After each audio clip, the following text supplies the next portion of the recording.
Hi students, स्वागत है आप सभी का भारतीय ऑनलाइन एजुकेशन में। मैं हूं गंगाराम त्रिपाठी। आज हम एनसीईआरटी 10th का जो है एक्सरसाइज 3.2 का पहला क्वेश्चन है और पहले का तीसरा क्वेश्चन है, जिसमें हमको कहना गया है निम्नलिखित रैखिक समीकरण युग्मों को प्रतिस्थापन कैसे हल करना है। हमारा दो समीकरण दिया हुआ है, 3x - y = 3 समीकरण नंबर 1 है और समीकरण दूसरा हमारा 9x - 3y = 9। अब इसको चलिए देखते हैं कि इसको हम सॉल्व कैसे करेंगे। उसे इसमें जो दिया हुआ है हमको हल करना है प्रतिस्थापन विधि के द्वारा। तो चलिए देखते हैं कैसे सॉल्व करेंगे। देखिए, इस प्रतिस्थापन विधि द्वारा हम समीकरण को हल करने के लिए हम करते हैं कि यहाँ समीकरण 1 से अथवा समीकरण 2 से x के मान को अथवा y के मान को हम निकाल लेते हैं। अगर यदि हम समीकरण 1 से x के अथवा y के मान को निकालेंगे तो उस मान को हमको समीकरण 2 में रखना पड़ता है और इसी से हमको x अथवा y का मान हमको मिल जाता है। चलिए देखते हैं। देखिए, हम लिखेंगे क्या, सबसे पहले समीकरण 1 से। समीकरण एक हमारा कितना है, 3x - y = 3। ये हमारा पहला समीकरण है। तो हम क्या करेंगे, इस y को उस पक्ष मतलब इसका पक्षांतर कर देंगे, नहीं उस साइड पहुंचा देंगे। तो और 3 को हम इस साइड में ले आएंगे।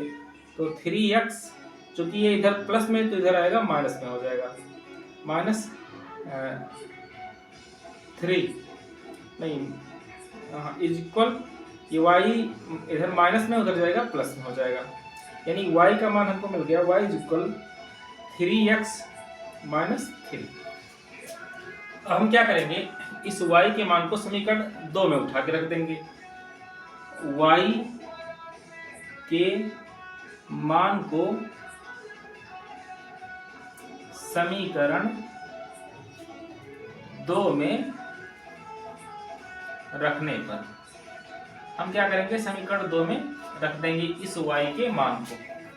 अब जब और हम क्या करेंगे, इस y के मान को समीकरण 2 में उठा के रख देंगे।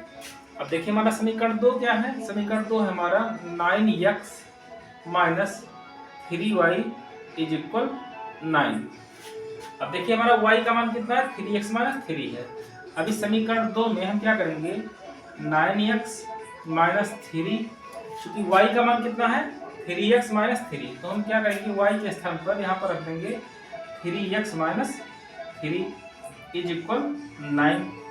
अब देखिएगा, यदि हम इसको सॉल्व करते हैं तो ये हमको मिल जाएगा 9x - 3 त्रिका 9x और 3 त्रिका 9, माइनस माइनस ये प्लस हो जाएगा, +9 = 9।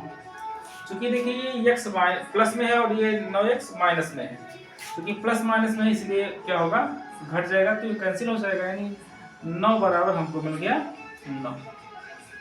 तो इसका मतलब देखो, x का मान आया हमको मिला 0।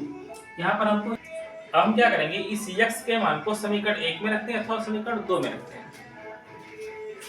x का मान